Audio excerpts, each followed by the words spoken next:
साथ बैठे तो थोड़ा सा नहीं है भाई।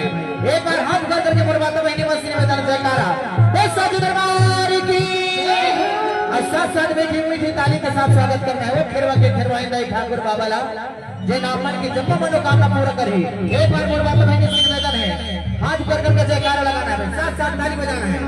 हाथ ऊपर करके माता रानी के आशीर्वाद काला काला चाहिए नहीं, एक बार हाथ ऊपर करो चाहिए तो और साथ साथ ताली के साथ तो कैसे मना बताई कैसे